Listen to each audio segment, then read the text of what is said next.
From next year, Canada will expand its assisted death laws so people with mental illnesses can choose to end their own lives. In his Spectator column this week, Douglas Murray wonders what lovely Liberal Canada is doing. He joins me now. Douglas, thank you for joining us on Spectator TV. You write in the magazine this week about how Canada is expanding its assisted dying laws in what sounds like a pretty horrific way. Can you tell us about it, please? Yes, I mean, long-term readers of the magazine will know I've written about this in the magazine before. There's an incredibly complex and intense debate about assisted dying, and there are good arguments on all sides. But one of the points that I've made repeatedly in the magazine about different countries in recent years is the necessity of making sure that if you are talking about assisted dying for the terminally ill who can have nothing done to help them, effectively a sort of slightly earlier palliative care, you've got to be extremely careful that this doesn't expand. And I wrote some years ago, having spoken to doctors who did euthanasia in the Netherlands and Belgium, that the old slippery slope argument we hear about in people usually use as a dismissal. They say, oh, you're getting all slippery slope on us. I said, well, here is an ethical question where the slope is really slippery.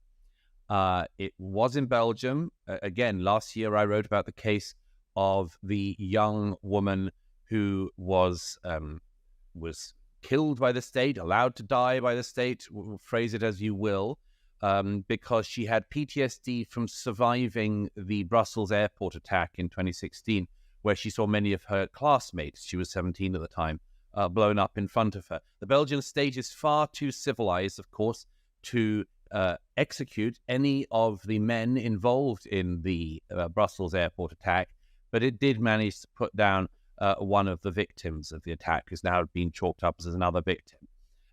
This time, it's Canada that is on this slope, and gosh, is it slippery.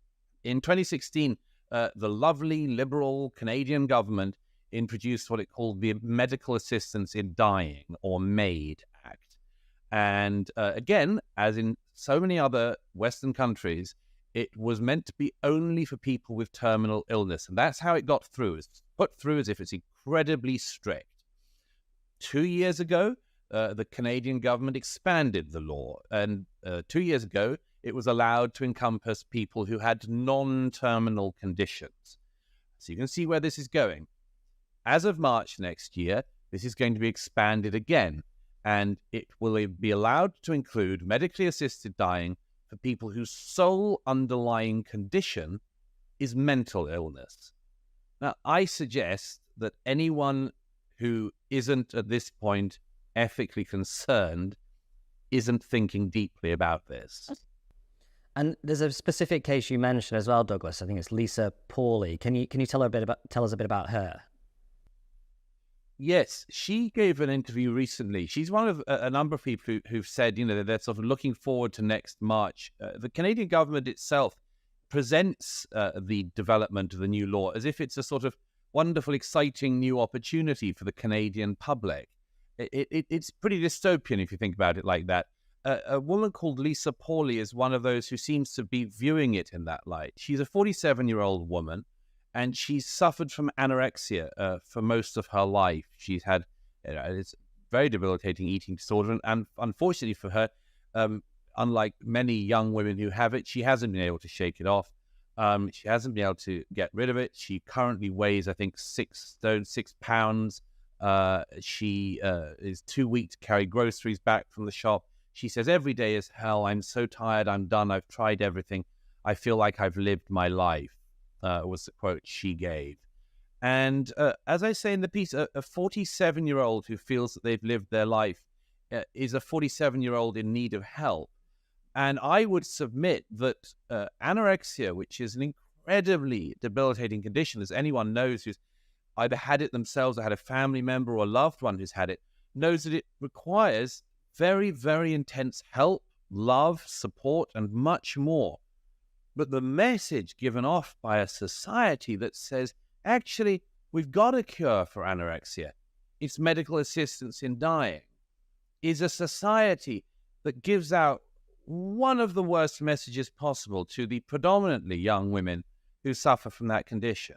And like you say, I think it would be rightfully seen as abhorrent if you told someone with anorexia that they should, or they're right to think that they should kill themselves. But Canada seems to be sort of sleepwalking towards this. I mean, you mentioned in your first answer the fact that this is a very liberal, soft, cuddly government. Do you think that's linked to the fact that they've just sort of lost their moral compass on this?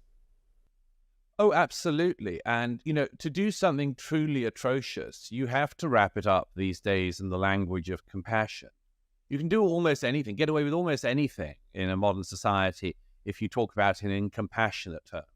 I give the example at the beginning of the piece. I opened the piece by talking about Martin Amis's 1991 masterpiece, Time's Arrow. It's a novel where everything goes backwards. Time goes backwards. Everything happens in reverse. Every daily action. And it includes, as part of its narrative, is the Holocaust in reverse. And I say it's very hard to say anything new about the Holocaust.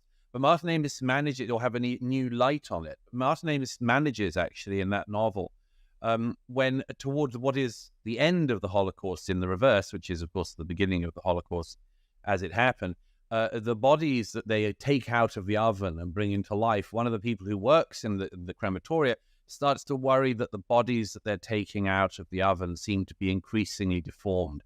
And the character in the Amis novel starts to wonder whether it's worth bringing these people to life at all, which is, of course, a reference to that way in which, and I'm not using the Holocaust to say what Canada is doing is about to lead to the murder of millions of Jews or anything like that. I'm saying that it's a reminder of the fact that such great atrocities from history can start with things that people can nod along in the name of compassion. A lot of eugenics went this way, started this way. Medically assisted dying, assistance to people with debilitating conditions, and much more, the mentally ill. And I say that there's a particular corner of this, and I've pointed this out in the magazine before. I pointed this out when Britain was considering new laws on this. Much of the problem of this is the elision in our day between medical illness and mental illness, physical illness and mental illness. Huge amount of work has been done. And again, you might be in favor of this or against it, but huge amount of work has been done by government, by the NHS, by celebrities, even royals, to talk about the way in which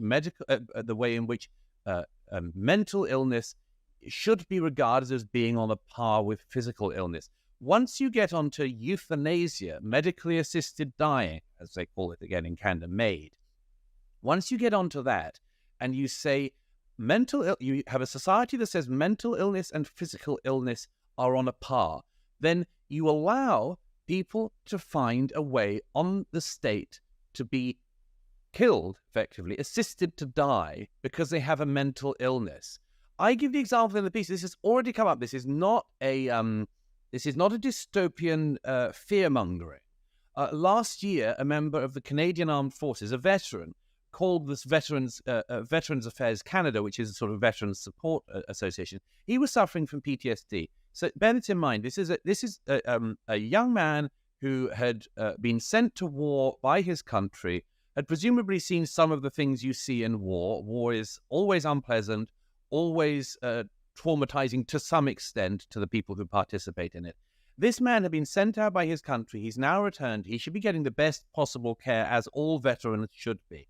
When he called Veterans Affairs Canada, unprompted, it was suggested by the person he spoke with that perhaps he should try euthanasia.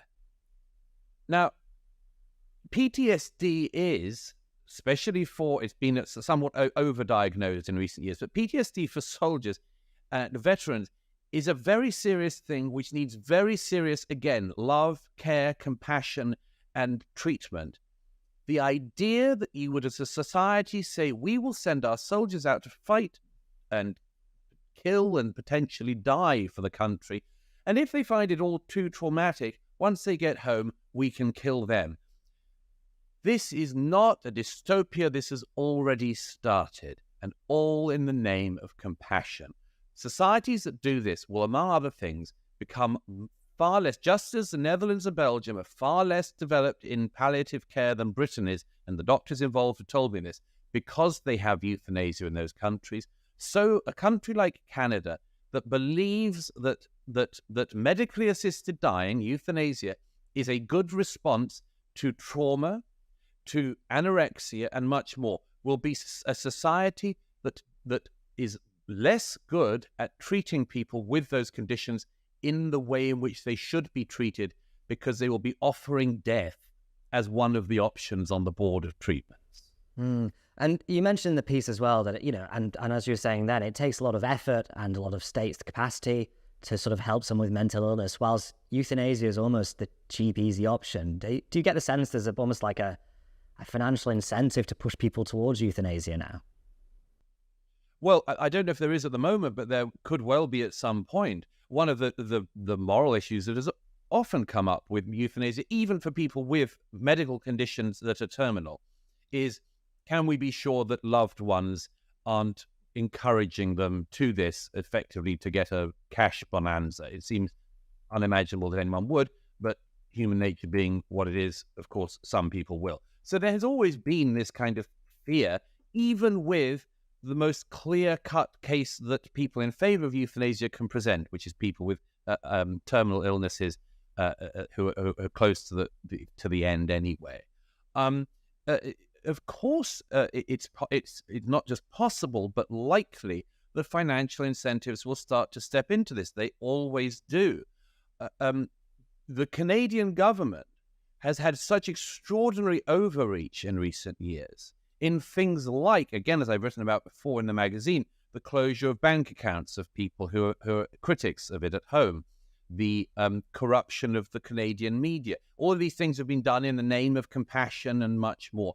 The Canadian government is already pretty corrupted, actually, among Western governments. It seems to be able to get away, Trudeau himself seems to be able to get away with almost anything, because he does it in this dippy, sort of floppy-haired, foppish language of compassion and love, whilst showing very little compassion or love for the people of his country, and in fact a sort of disdain for the average person. I have absolutely no faith in the Canadian government to be fair in its treatment of its citizenry if they have any views that the Canadian government doesn't disagree with. The idea that the choice of life or death could be in the hands of the Canadian government gives me the shudders. Again, this is a government that believes it is too superior, too morally pure, to ever think of executing for somebody for a crime, such as mass murder, child rape, or anything else. Far too morally superior. Like Britain, like all the EU countries, we think we've got beyond that. We've got beyond public executions. We've got beyond private executions in prisons of prisoners. We're past that. We've developed. But we are, or Canada is, as a society, able to allow and encourage, indeed, people with mental conditions like anorexia, like PTSD, to be effectively killed by the state. I don't think the state has that right anywhere. I cannot see how a country posing as a liberal democracy can go down this route without criticism. And finally, Douglas, I wonder what you think about the lessons for Britain here. I mean, as you say, there's been a long-running campaign for euthanasia in the case of terminal illnesses.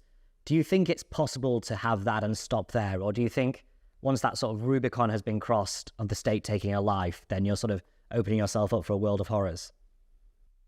Well, I've had this argument on the Spectator podcast before, not least with Lord Falconer, who was one of the people pushing the Assisted Dying Act in the House of Lords. He was one of those who, again, it's all, Douglas is getting all slippery slope on us. If I was Lord Falconer, or one of the people in that campaign in the UK, and I know and have spoken with people involved in that, I respect the opinions of some of them very, very much.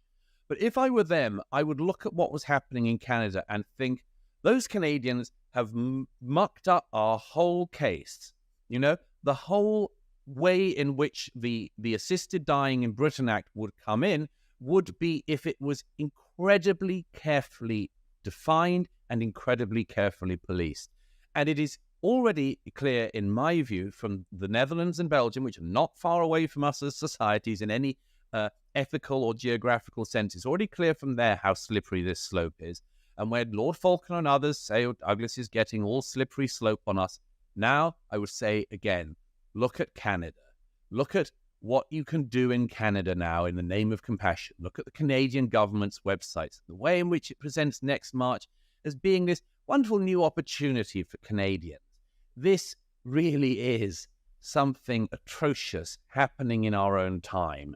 And as the editor of the Spectator, Fraser Nelson, has said to me a number of times, and I often quote it, instead of just racking through the past and looking at what other people did and how astonishingly awful it was, also think of what is happening in your own time that our successors might think is equally awful and look at in an equally despising light. Try to work out what they are now and try to stop them early. I would suggest that when it comes to medically assisted dying in the West and the slippery slope in these ultra-liberal democracies, it is just such a case. Thank you very much, Douglas. Unlock unlimited access to the Spectator magazine for free for 1 month and then pay just £1 a week after that. Go to spectator.co.uk/best to subscribe today.